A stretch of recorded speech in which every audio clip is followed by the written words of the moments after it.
live. Okay. Ooh, hello. Hope you like it. All up for the occasion. Let's see. Tell all your followers starting live. And I will send a message to Divina. Divina's coming in. There she is. Oh, goodness. Hello, everybody. Woo! Sunday afternoon, well, evening really. Sunny. You're here with YDN Brighton. And in a moment, we're going to have BDC on YDN Brighton. Hope she likes this. Hope she likes this. I hope, anyway. I sent an invite. Hopefully she'll be joining us soon. Thank you everyone that's joining in now. The word has got out, obviously. Really, really exciting. We're going to talk to her about music. All things music. Because, you know, she's a singer. She's a writer. She's a songwriter. She's a, gosh, what, a full-blown artist, you know? Not just, oh, there she is. Okay. I sent you a request, Davina. Hopefully it's worked. Let me send it again just in case. Oh no, let's try again. Always takes a few minutes, doesn't it? With Instagram. Oh, thank you, Ali. Your approval means everything. Took a few. Hello! Oh my gosh. Hi. I can't hear you. Can't hear you. Take those out. Can you hear now? Yay! Yeah, it has to be a two-way thing, isn't it? Those. Yes, right. I made that mistake once before. Hello! Thank you for Evening. How are you? I'm okay. Very hot though. How do you do this in the heat? You're like, how? Well, I'm in my garage, so it's insulated and it's very nice and cool. So I'm fine in here. This is my little glam cave. Oh, I love it that you have a garage and it's a glam cave. I love that title, Glam Cave. maybe I should create my own glam cave. This is like the back room in my house, and this is where I do all my, the radio, all the self-tapes for acting, everything all happens here. But in the summer, there's a lot of, I love the natural light. This is all natural light, so I'm digging that. Lovely. But it is hot. Yeah, which is unfortunate. Whereas mine, there's no windows. It's all soundproofed, carpeted, floor, walls, ceiling, everything, so that there's no echo, all of that stuff. So. Oh, well, that's good. So any echo that people listen to, it's going to be from my neighbours having a bit of a pool party out there. So what can I say? How dare they? Well, I guess it's all right. It's funny. It's funny. But Davina, we are going to talk all things music with you today, because Radio Brighton is all about independent artists, songwriters like yourself, and it is also LGBTQ month in the States, but, we're going to just grab that. Why not? And, you're more than that, isn't it? You write all your songs, you perform all your songs. So I guess I wanted to start by asking you, what's your influences? What did you listen to growing up? As a kid growing up, the things that I was listening to were, I didn't really get into pop music until I was like 13, 14. Obviously I went to the school disco and I knew the which I remember that. Wherever you went from the 80s, if you went on holiday somewhere, they were playing that. So obviously, I knew the kind of school disco music, but I didn't really know the charts or anything like that. I'd been just kind of doing classical music, churchy stuff, so sacred music, and then musical theatre. So I hadn't learned any pop music, and the lambada exactly right, Andrea. Well, Um, yeah. Well, we all uh, did in those days, isn't it? When you went to the disco, there was actual steps to it, and you had to follow around yeah, the steps. of course. I mean, to pretty much everything. Yeah, exactly. Right now we promenade. Okay, good. Let's do that. Yeah. So it wasn't until I was like 14, 15 that I started getting into music. And the first CD that I owned, I'd won Pulse Radio, that was like the local radio station in Yorkshire, did a tombola outside Tesco in Brighouse. Love it. And if you pulled out the right stick, then you won a prize. So I did this and I won a load of they don't really do them now, but white labels. So Okay. it was CDs by people who it wasn't like the official release yet. It was before it had, got all the artwork and all of that stuff. So that's why it was a white label, because it was literally a white label with their name on it and what the song was. And that was it. That was like all the information that you got on it. So I got a load of CDs and cassettes, because I didn't actually have a CD player at this point. I'm only a few years older than you, so I know cassettes. I exactly. Get your pencil at the ready. Yeah. Record from the radio. Record from the radio. Exactly. Yeah. Oh, they talked over the track again. I remember that one. Yeah. And the first one that I won was, I think it was a Des'ree song, and it was the one that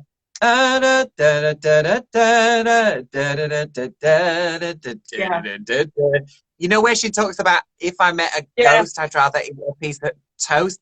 I mean, maybe not the greatest lyrics of all time, but a nice introduction to pop music. And then from there, I started listening to people like Celine Dion, like loads of Celine Dion. I had a Sheryl Crow CD that I just absolutely rinsed. I melted it. Like, I just destroyed that CD because I listened to it so much. And that had on it was a really great album. It had a change of feeling good. All I want to do is have some fun before I die. That one? Exactly. And Run Baby Run, and and burning down to his thick fingers before blowing and cursing them out. Yeah, exactly.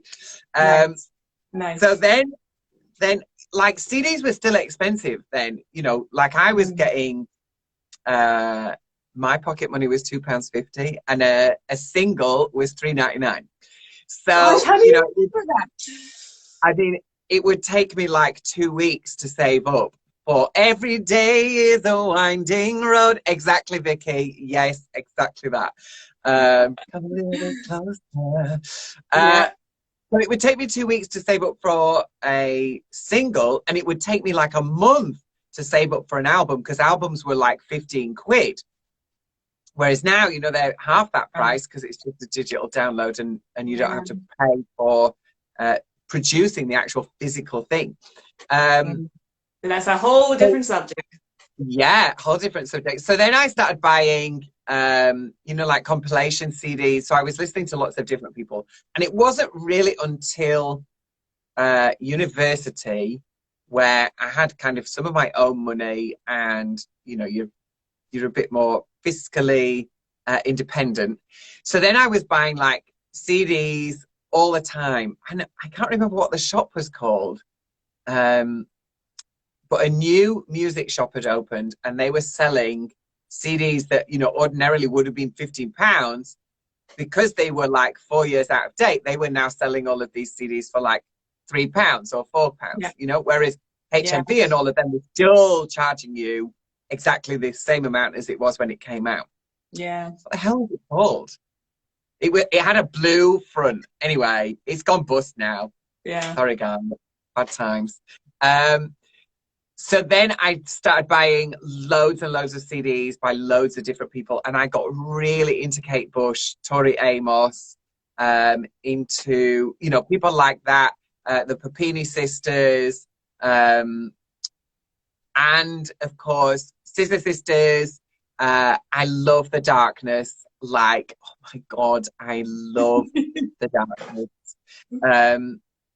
So that kind of stuff. And I'd grown up as well. All my brothers are into heavy metal.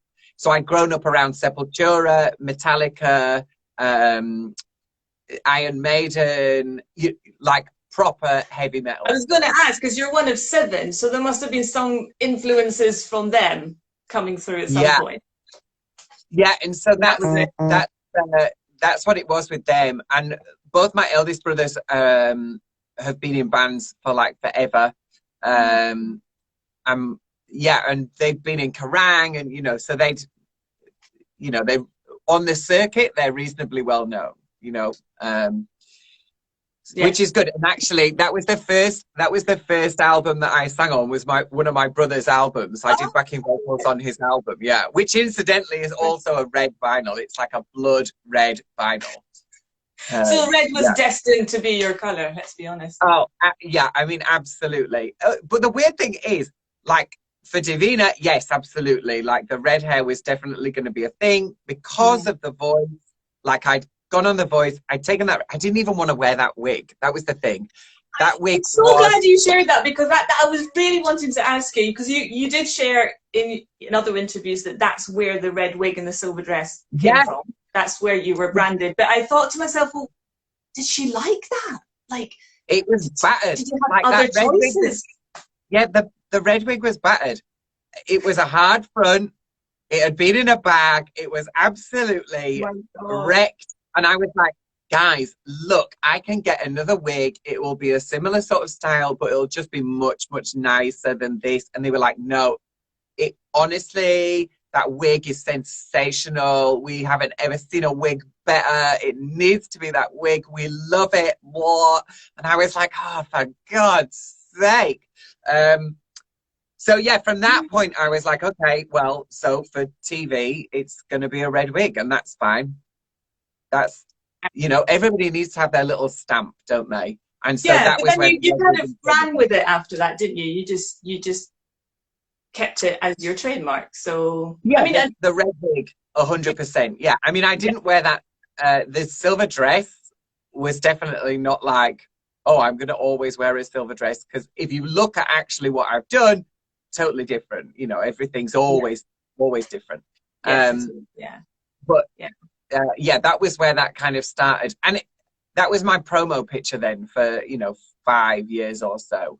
And that's how we got to know you. And then after that, we know after that what happened. But when did you start actually writing songs and feeling, okay, I've written a song, it's good enough?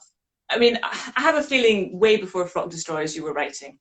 Okay. Yes. I'm pretty sure way before that. But did you ever, as a singer-songwriter, decide, okay, I'm going to go independent, I'm going to release my songs?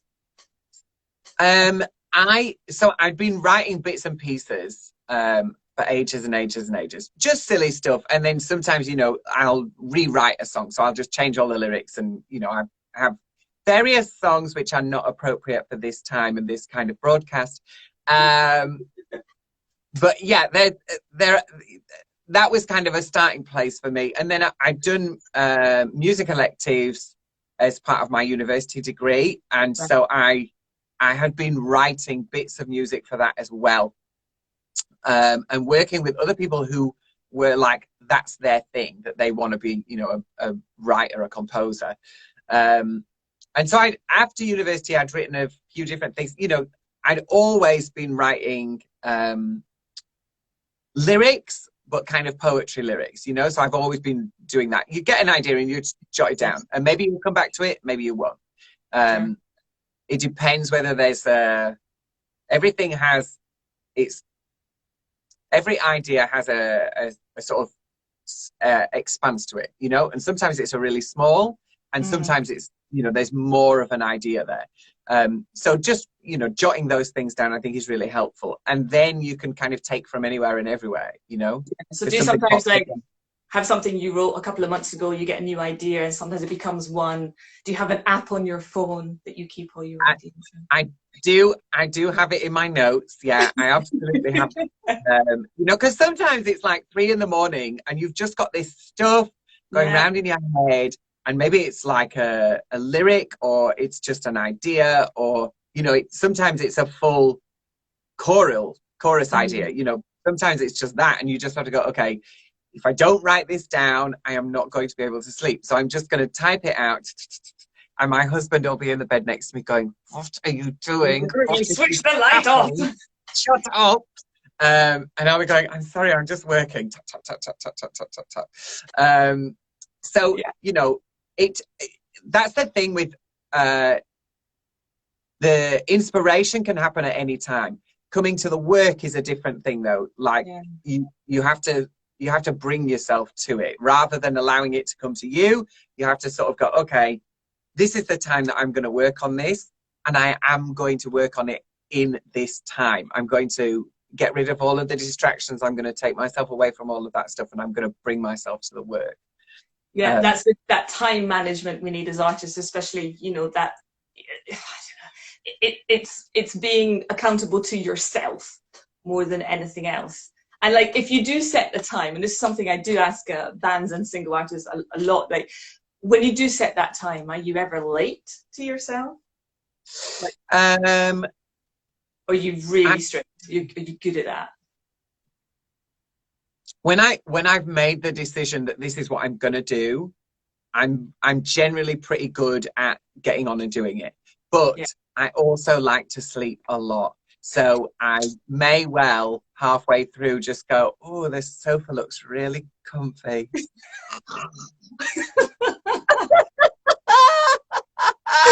Love it. Distractions happen even if they're not technology distractions, isn't it? Oh, nice bed. It's very cool. So it's raining, what do you do when it's raining? You just go under the duvet. Yeah, love it. Absolutely love it. So you've got a band as well as a solo career now. Is that something you ever expected to have? No, not really.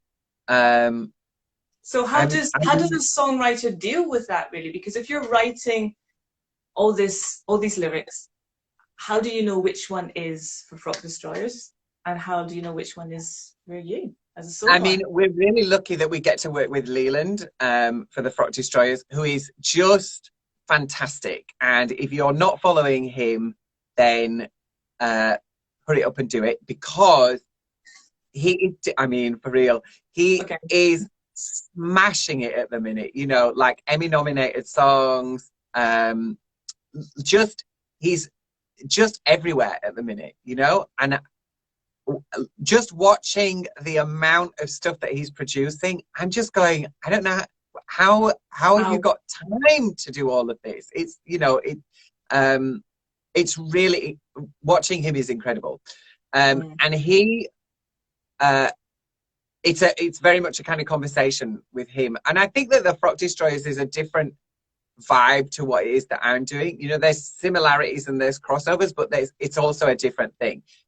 There's Frock Destroyers is almost 100% party orientated, whereas some of my stuff is like, oh, we're going to have a party in this one, and now I'm going to take you on a journey, guys. We're going to talk about how I don't need any of this, or I do need this, or there's other things going on inside a lot of what I'm writing, whereas with Frock Destroyers it's very much, okay, we're here for a party. Brilliant. And that's a really distinctive thing to have. So you know exactly when you're writing for that and exactly when for that. But I would say the same to you. Where do you find the time? Because you are involved in a lot of projects. You're fantastic with helping charities as well. You're giving your time to us. We're a charity station that gives a platform to independent artists. And where do you find the time? And of course, nap in between. I mean, it's all that time management, isn't it? I sleep a lot more than I should. Ooh. But, like this, though, get the sleep, kids, get the sleep. Oh, yes. Sorry, I've just been distracted. I did hear you talk about it in another interview, but Ali has mentioned you're going to meet Ali very soon because you're kindly going to sit down with him on his podcast. But Eurovision since we're on the topic of Frock Destroyers, you did say you'd love to take them to Eurovision. Get us some points, please. Get us some points. Yeah, listen, drag has always done really well at Eurovision. Yeah. Eurovision. And I remember Dana International in '99. Yeah, who like Dana's actually trans. She's not drag, but like she does that crossover thing beautifully, doesn't she? And when she collected her trophy and pretended to fall and then really fell, that was just like one of the best pieces of Eurovision history right there. Just amazing. But like drag and theatrical performance has always done really well at Eurovision. Blue Hydrangea is saying, get me on Eurovision now. Yes, girl. Well, you have to work quickly, because I did hear something that it might be the Bill same Bailey. song. Yeah. Listen, I mean, I love Bill, but no.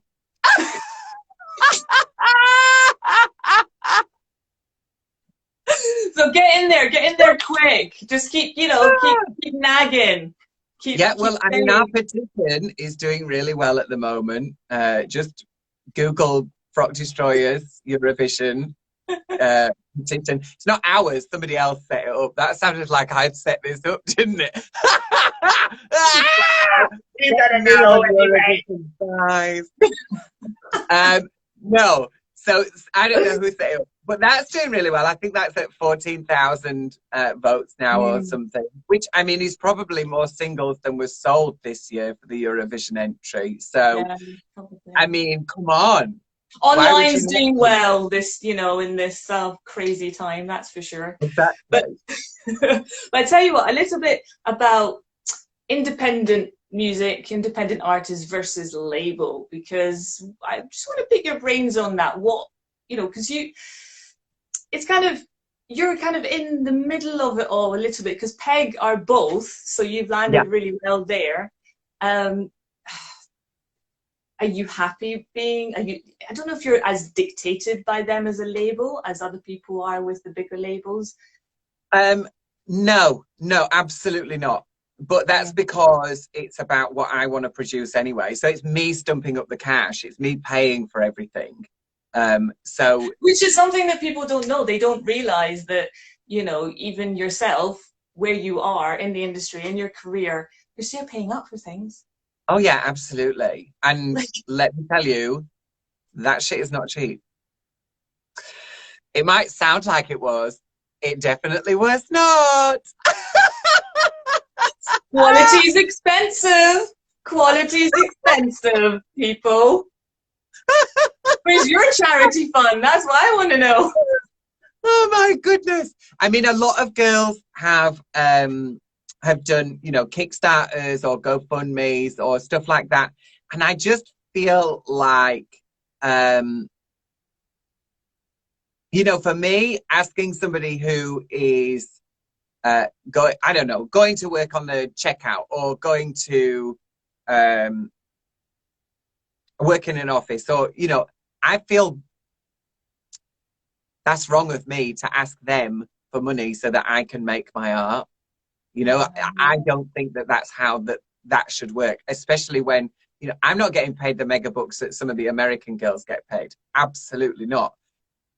But I'm doing all right, and so I feel like actually, where I can, I should be paying for and producing that stuff myself, because it's something that I believe in. And that, I think that is the difference between, Pink's talked very openly about the battles that she's had with labels and producing music and, all of that stuff. And then you look at people like Christina Aguilera, who makes amazing music, and then her label does nothing to promote it. So, like Bionic is a great album. Lotus is a fantastic album. Yeah. But didn't hear them, did we? Where were they? They weren't played on the radio. They weren't on any billboards or anything like that. I think it happened to Avril Lavigne as well, didn't it? I mean, her first album, they promoted, they went bang, bang, bang. We all know Let It Go. And then it was like she disappeared. Yeah. And her other albums were actually, some of them were really, really, she progressed with her art, and they sounded really good and even better than the first, because the first was like commercial, here I am, look at me. Yeah. You never heard them on the radio. They did, you had to go and seek them out if you followed that artist. So it's interesting that you share that as well, because a lot of artists that are independent that we work with, and they have this dream of label, and it's like, well, that can happen too. It's not all roses, is it? No, it's absolutely not. And I think, you have to, unless you get to the point where you are Pink or Gaga or Madonna, or, you don't have the power anyway to turn around and say to a label, I don't want to make this. I want to make this. And I know that it will work, because I believe in it. I know that this is the right thing for me and for my work. You just don't have that power. They will, because they're, stumping up these vast sums of money for you to produce this stuff. So they take a big part of control over that, because they are holding the purse strings. Whereas, sorry, yeah. I mean, for me, because I'm holding the purse strings, all of it's on my head, what I'm making. Then they can't say no. Huh? They can't say no. No, exactly. Then and part of that is because PG isn't just a label, it's also a management company. So it's about remembering that actually a manager and an agent, you're not working for them, they're working for you. Yeah, it's that relationship. Yeah, so it's good for them to chip in and say, I think this would be really helpful for your career. But if that isn't what you're into, and you don't feel authentic doing that, then good for you. Just say no, because they're working for you, not the other way around. Yeah, and it's, again, it's good that you remind people listening about that, because even myself as an actor, you can feel like, oh, agent, but actually no, tell them what you want, tell them what you don't want. If they put you forward for something that you don't think is appropriate for you, then have that conversation, and don't be scared to have that conversation, and don't be scared to go and seek whatever you do want to do. If they're not doing their job, tell them, because we've all been there with agents and managers and people who've just gone, okay, now you bring me the work, let me just put my hands underneath my butt cheeks and you get on with it. That's not the one. You, as the agent and the manager, are there to cultivate relationships and bring work to me, not the other way around. I can do that myself. Yeah, and not, definitely, and not to be shy about it, and if it doesn't work out, fine. There's other people out there that will promote your work and believe in you more than the person that you've just left. So not to be scared of that, isn't it? And it's all that risk taking that I think you've done quite a lot of risk taking. I mean, you say that you are shy, and you say you don't like competitions and you don't like reality TV, but you took those steps and you dived into it. I mean, because you have to face your fears and realize, where is it that I want to go, and how do I get there? Yeah. What is it that the world is giving me in order to make these things happen? And it doesn't mean that it's going to be comfortable, and it doesn't mean that it's going to be a nice experience all the time, and it doesn't mean that it's going to be, great in every single possible way. That's not how the world works. But if you're focused and you're listening, then the world will give you the little indicators to go, look, hey, whoa, over here, maybe you could think about this. And that is exactly what Drag Race was for me. I knew that it was going to be a really tough experience for me. I knew that I wasn't going to enjoy it as much as maybe somebody else would have done, because of the kind of person that I am, because I'm so anxious. I'm such a perfectionist. I'm a pure control freak. And and in that situation, you have no control whatsoever, and you don't know what's going on. You don't know how it's going to be edited because you've got no control over that. You know, so it just makes for somebody like me, it's a real trial by fire. Yeah, it was a real trial by fire. There were bits, of course, that I had a great time. You know, trial by fire. Doing some of it, but a lot of it I just found incredibly stressful. Yeah, I've heard you mention that before, but I will say, you know, if you overtook our household, my household here with my kids and my husband, it's no joke. It was just, you know, it was more than watching what it was, RuPaul Drag Race. You brought and you showed us your art, your eye for taste and perfection and not right, do it again. You're a master with the sewing. It was like, oh my God, it's like ever since you, when we watch any other episode in this household and we see someone on there going, oh, I've never done it. Have you watched RuPaul Drag Race? Did you not practice some sewing before you came on? What the hell? I'm only a viewer and I know I should do that before I ever go to. It's like,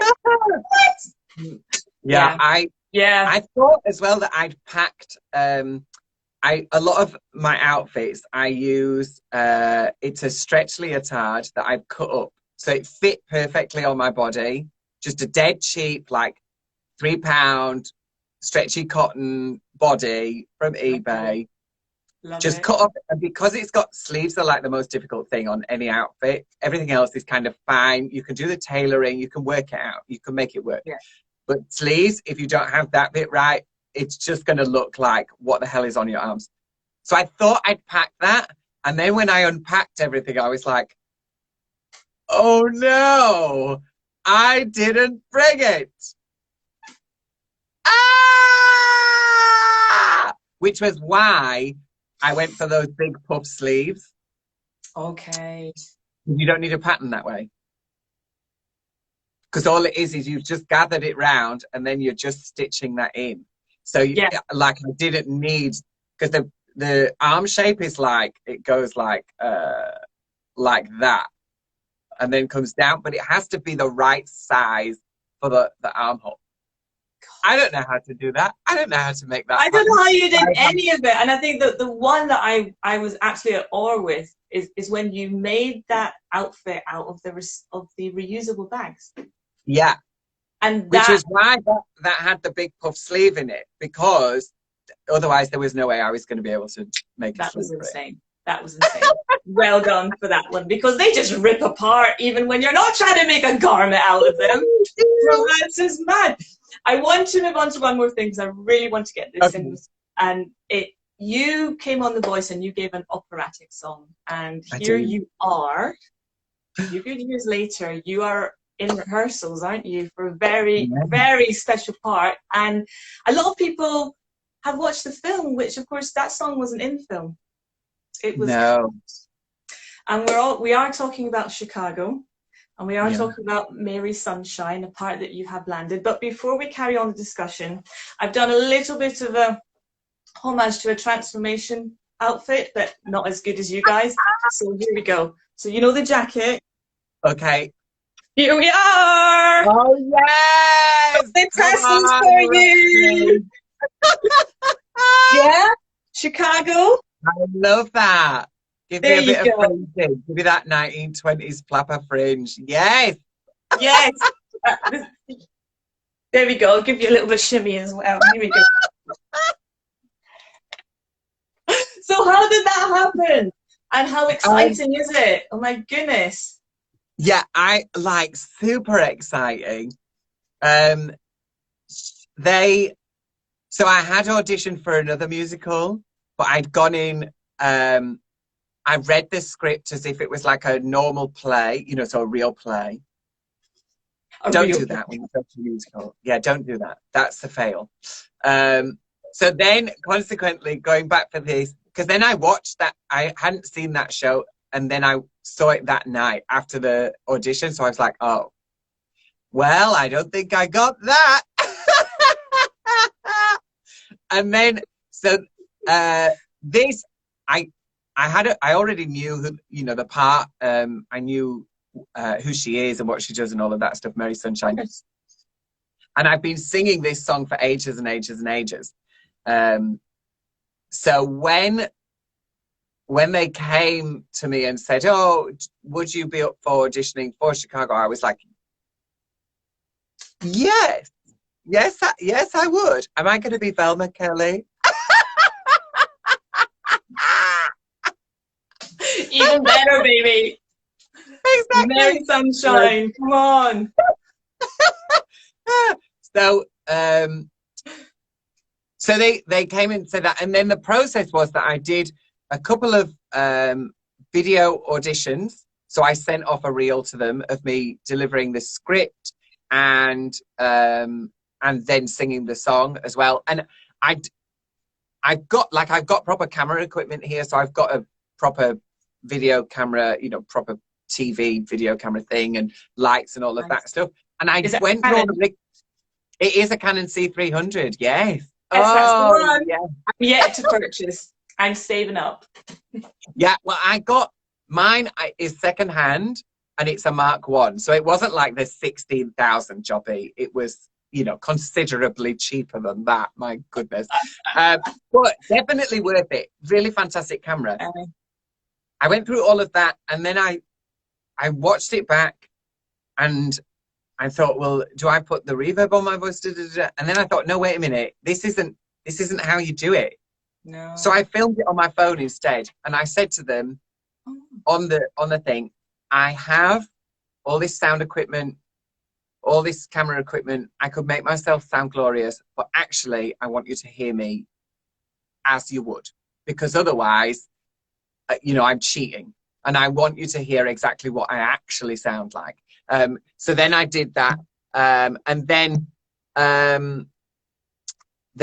they had a couple of like Zoom meetings with me, and then I went down to London to audition for them in real life, which was like, oh, stressful. I'd got the wrong address. Someone had given me the wrong address for the audition, so I went. I'm crazy about time. I hate being late for anything. Yeah. So, you know, it's that anxiety, perfection, ridiculousness, expectation of yourself. Yeah. So I was at the venue an hour before. Sat, you know, the venue that I'd been told an hour before. And I'm sat, and it's just off Oxford Road. So I'm sat on a bench on Oxford Road. I'm like, okay, well, I'll just have something to eat and I'll listen to some nice and chill. Okay. 10 minutes before. On the bench. Exactly that. 10 minutes before, I'm like, okay, now's the time for me to go, because I don't want to be like, oh, she's here too early. There's other people in the building, whatever. Oh, she's turning up 2 minutes before her audition. How unprofessional. You know, so 10 minutes is like the perfect time, isn't it? So I go to the venue. It's locked. The lights are all off.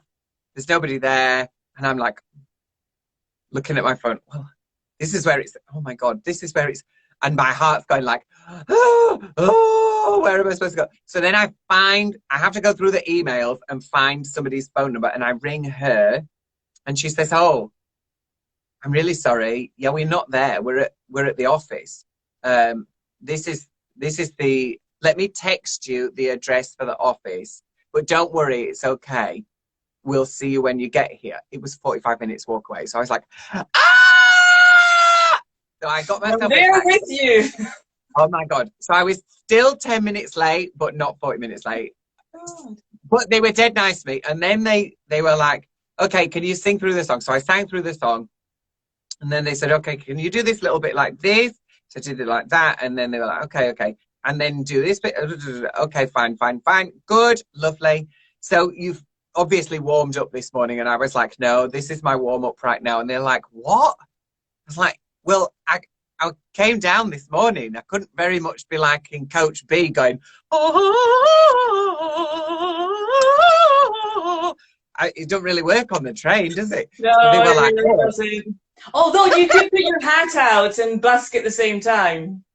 You know, you could try that next time. Just Yeah, start busking. I think warming up that bit of my voice on a train, I'd probably just get punched. And anybody who follows me on social media will know how crazy I am about public transport and people playing their goddamn music out loud. Not a fan, then. Not a fan. Talent is discovered for some people. Come on. Yeah. There have been news about people that, you know, were discovered in that way. Don't knock it. Oh, yeah, absolutely. I mean, more like, you know, on your phone, playing it out of your tinny phone, some tragic something. I don't want to hear this. Switch it off. You're on public transport. There are other people here. Shut up. Yeah, okay. That one I think. Just get headphones. You know, that's my whole thing with that. Just get some headphones, guys. Get headphones. Put them in. Yeah. Very cheap, very cheap. So you got, because so they weren't obviously, you know, they weren't upset that you didn't do a voice warm up before. You managed to. No. I mean, how long before they told you got the role? They'd basically said, like, before I went down for that audition, 99% you've got the role. You know, because we were still in the middle of a pandemic and.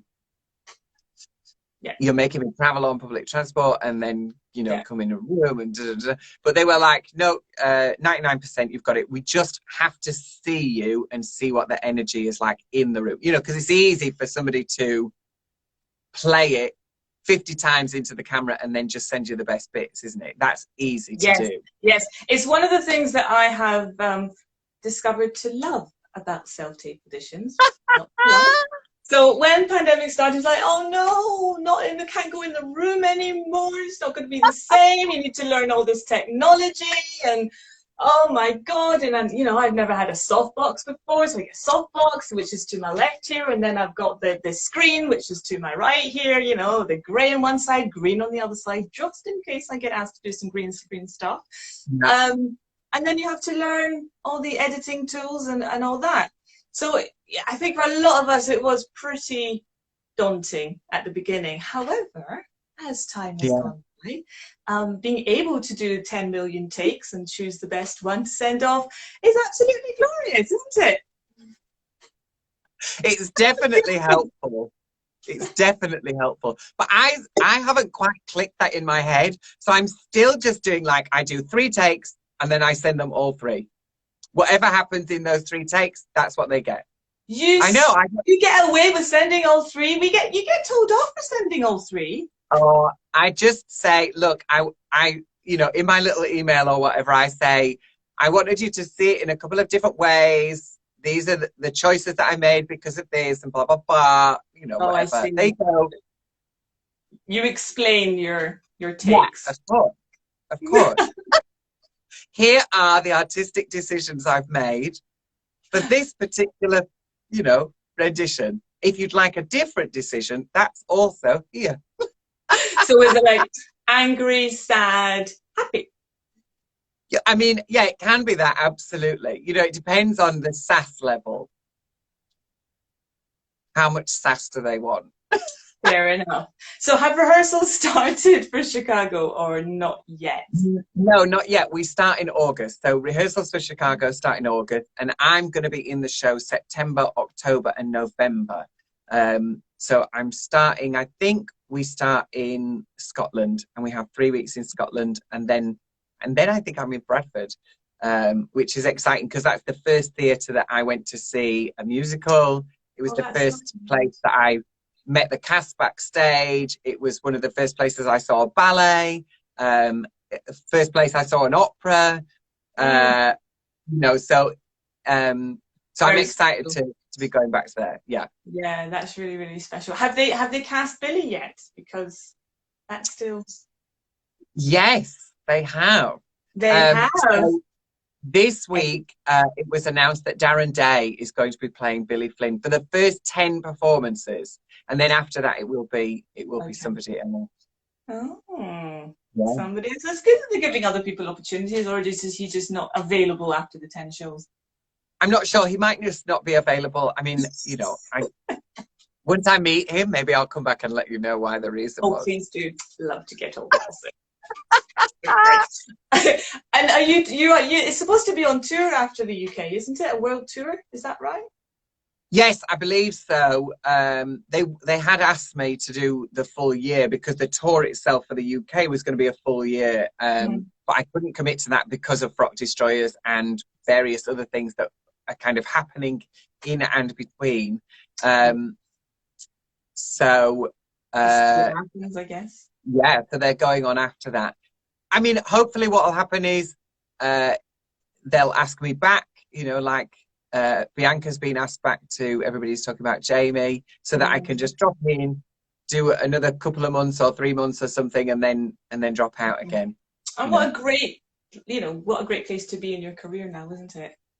Yeah. I mean, you worked so hard to get here, and here you are, and it's just fantastic. And really, congratulations for getting Chicago. I mean, yeah, it's has there any other musicals that you're setting your sights on now that you've got Chicago on your CV? I would love to do Hedwig.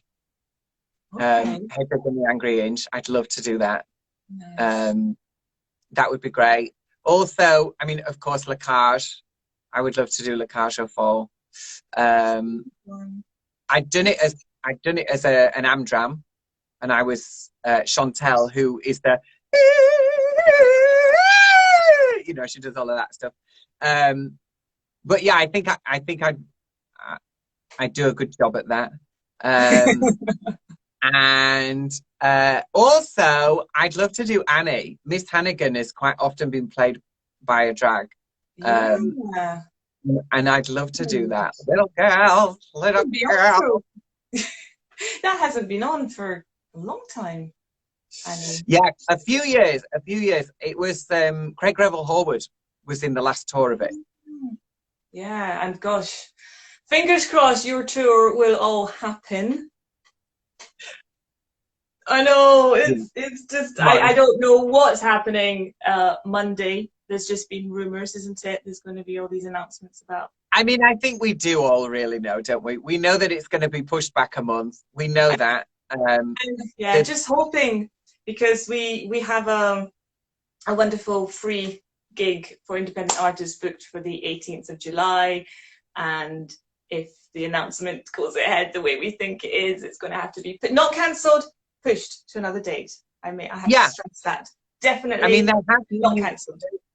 There are already performances happening indoors, so it depends on the size of the venue and all of that stuff. And obviously outdoors, there's almost no restrictions once you're outdoors now anyway. So I think there's going to be lots of working around still. Track and trace apps, that's the ready, and things like that. Exactly. What future songs are we going to get from you as a solo artist? Because I love that you incorporate your love of opera into your music. It's just great. I always love it when artists that sing a particular genre incorporate others, and it just becomes this wonderful mix. And also you introduce that music to new listeners that maybe wouldn't pick up opera, and then suddenly hear it, isn't it? So and also I should point out that I would never ever in a million years describe myself as an opera singer. I'm a singer who sometimes sings opera or classical music. I am neither an opera singer nor a classical singer. Those, at school I was absolutely all about the classical music, but I do not have the technical ability to describe myself in those terms. Something to work on. You could achieve it. Many times you've shown us. Surely that can happen as well. Oh, come on, just pick up those lessons. They can happen on Zoom. Don't worry about it. Everything happens on Zoom now. There's no problem. No excuses. There you go. But what other genres would you think that you'd like to put into your music in the future? Some more musical theatre in there. Like, I feel like that would have been a good shout at the beginning, actually. Rather than the electro pop stuff. I feel like maybe me going down musical theatre route would have been a really good shout for me right at the beginning. Just because that's where my voice is most comfortable. you know, technically I can deliver that stuff over and over and over and over again, and, you know, not worry too much. Whereas with pop singing, there's a real different way of using your voice that, you know, it takes a toll on your voice, and you have to go back to the technique. You know, each time you've been delivering like that, you have to then go, okay, now I have to go back to O Del Mio Dolce and Danza Danza Fanciulla and the, you know, the leader and all of that. What's your tongue twister warm up? I like Peter Piper. Peter Piper picked a peck of pickled peppers, but if Peter Piper picked a peck of pickled peppers, where's the peck? A good old classic. And she fell seashells on the seashore. And then the one that we loved, the one that we loved as kids was Shut the Shutters and Sit in the Shed. I thought you were going to say something else there. I'm not going to lie. Exactly. Or shove them in the shutters or something like that. Talking about shutters, can you see that sunlight on me? I can. It's amazing. No, well, yes, but it's absolutely starting to be excruciating. So let's. Oh, that's a bit. Blinded by the light. Well, had to happen. Cannot see it. Sweat. It's like I'm in the heat myself. But it's just pouring down me. Not to self. Next time, on a hot day, do not do live interviews with the sun shining on me.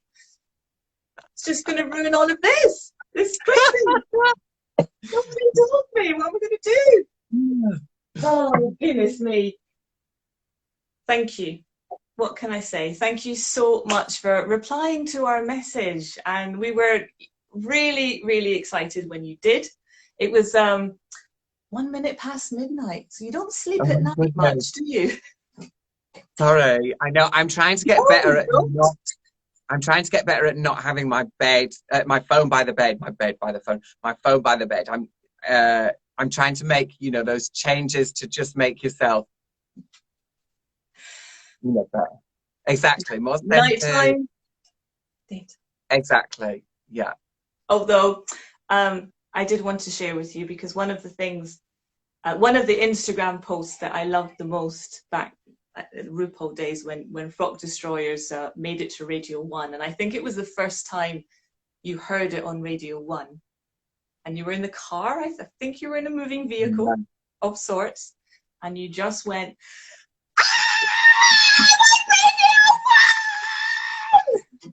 something along those lines. I just want to say, my neighbors may have woken up, okay, because I just went.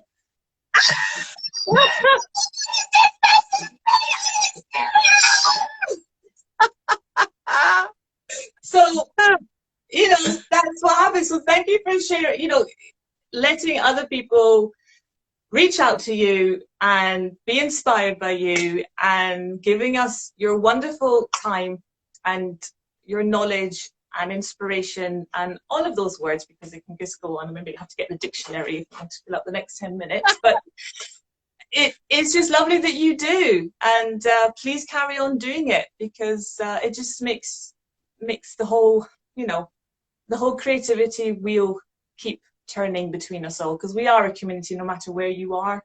Yeah. You know, 100%. And I know you come from education, from teaching, from working with youth, which is again what the radio does here. We work with youth in different capacities and give them a platform to perform and that inspiration to just keep going and try and get them in places, hopefully. Yeah. And all this craziness a bit more is over. But thank you so much. So what's after this? You've got a busy evening, you said. Yeah, I've got another thing after this. I'm doing a review show with Scarlett Bobo and somebody else. So that'll be out, I imagine, later this week. And then at the minute I am like working off the COVID belly. The struggle is real right now. I'm telling you that for nothing. So I've been going to F45, which, if you don't know what that is, it's like a 45-minute workout that is circuit training, and I am dead every time. Every time. Today, the woman we were doing, I don't know what I think they're called, like lat lateral, I don't know, something like, you're bent over and you're doing that. The woman next to me, she had a heavier weight than I did. She was smashing it, and I am crying, going, ah, ah, ah, ah, ah. And she's like, come on, you can do this. Ah. And when she does that, do you just want to go around the base or something like that? No, I mean, I love sometimes it. when people encourage I you, love that's just that. what you want to do to them. Yeah, As much as you I'm love very it. much. If somebody tells me good, you know, and I need to tell them this at the gym. If they say, yeah, Divina, well done, I'm like, right, I'm done now. That's it. I'm finished. Whereas if they're going, come on, you lazy. Exactly. Then I'm like, okay, I'll show you. Ah. Yeah. So I'm working off the COVID belly. So I'm smashing that and doing Gala Bingo and then doing live shows. And yeah, there's loads of stuff going on at the minute. Yeah, keeping yourself busy. Yeah. And yeah, to be honest, I have seen you do some of that workout on some of your stories. And I nearly sent you a video back because we, as a family, we took up running over the pandemic. So Wow. we all, yeah, so we all run twice a week and stretch, because guess what, Davina? Stretching is Fundamental. It's essential. I'm not even going to say important. One of your videos said stretching is important. Yes, indeed. Really important. It It is, because otherwise you just seize up. yeah, you've got to be doing the stretching. Got to be doing Get that so. yoga in. Get the yoga in. Are you getting further and further down then when you stretch? Like, do you Yeah, mind? actually, I am. Yeah, I mean, I can do the splits and all of that stuff, but because I'd been sat on a sofa for such a long time, obviously that kind of at my age, you have to keep things going, otherwise. It all sits there, doesn't it, Davina? Yeah, exactly. Yeah, even us slim ones at Yeah. this age, it just stays there and it needs a bit more help. Yeah. I'm not getting liposuction. Not yet. I don't think you'll need that. When you do, that's when you start the GoFundMe page. Yeah.